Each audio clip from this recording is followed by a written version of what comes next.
తారు వేణు ఫైల్ని తీసుకుని బయటపడిన తర్వాత ఊరిలో భయమైన సంఘటనలు ఇంకా ఎక్కువ అవుతాయి. వీధుల్లో రాత్రి సమయంలో ఎవరూ ఉండటం లేదు. ప్రతి ఇల్లు తలుపులు మూసుకుని దీపాల వెలుగు లోపలే పరిమితం అవుతుంది. ఊర్లో ఉన్న పెద్దలు చర్చలు మొదలు పెడతారు. ఈ అంబులి ఇప్పుడు మళ్లీ చైతన్యవంతమైంది. ఇంకా పాత ప్రయోగం గురించి ఎవరికీ చెప్పకూడదు. తారు వేణు ఈసారి నిజాన్ని బయటకు తీసేందుకు నిర్ణయించుకుంటారు. వాళ్లు శాస్త్రిగారిని కలిసి మరిన్ని వివరాలు తెలుసుకుంటారు. ఒక కొత్త నిజం బయటపడుతుంది. అంబులి అంతా కాదు, ఇంకొక పెద్ద ప్రమాదం వస్తోంది. అదే అంబులి యొక్క రెండో రూపం. రాత్రి మధ్యలో ఊరి మధ్యలోని బావిలోంచి అరుపులు వినిపించటం మొదలవుతుంది. వీధుల్లో ఎర్ర కళ్ళు తిరిగి కనిపించడం. తారు వేణు ఇప్పుడు అసలు మిస్టరీను ఛేదించేందుకు సిద్ధమవుతారు. తారు వేణు వాళ్ల టార్చ్లతో గ్రామం చివరికి చేరారు. చుట్టూ చీకటి వాతావరణం. వింతగా గాలి ఊపిరాడుతుంది.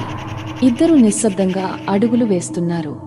ఊరిలో జరుగుతున్న భయంకర సంఘటనల్ని తేల్చాలంటే ఆ బావి దగ్గరికి వెళ్లాల్సిందేనని భావించారు. బావి దగ్గరకు సమీపించినప్పుడు ఒక్కసారిగా మబ్బు పెరిగి చుట్టూ చీకటి పెరిగింది. బావి లోపల నుంచి ఒక్కసారిగా అరుపుల మోగింపు వినిపించడంతో వేణు భయంతో వెనక్కి తగ్గాడు. తారు మాత్రం ధైర్యంగా ముందుకు వెళ్లి టార్చ్ లైట్ వేసి లోపల చూడాలనుకున్నాడు. ఇంతలో మబ్బుల మధ్య ఓ రూపం స్పష్టంగా కనిపించింది. ఎర్రటి కళ్లతో అంబులి రూపం. తారు వేణు ఒక్కసారిగా వలపోయారు. కాని తారు గమనించాడు, ఆ రూపం స్వేచ్ఛగా కదలడం లేదు. ఏదో ప్రయోగం లేదా మాయటిక్స్ వాడుతున్నట్టు అనిపించింది. తారు వేణు కలిసి ఒక గేమ్ ప్లాన్ వేసుకున్నారు. అంబులి నిజంగా దేయమా లేక మానవ హస్తకలాపమా అన్నదాని ఆధారంగా మిస్టరీ ఛేదించాలి అనుకున్నారు. అంతేకాదు, బావి పక్కనే పాత గోడ ధ్వంసమై ఉంది.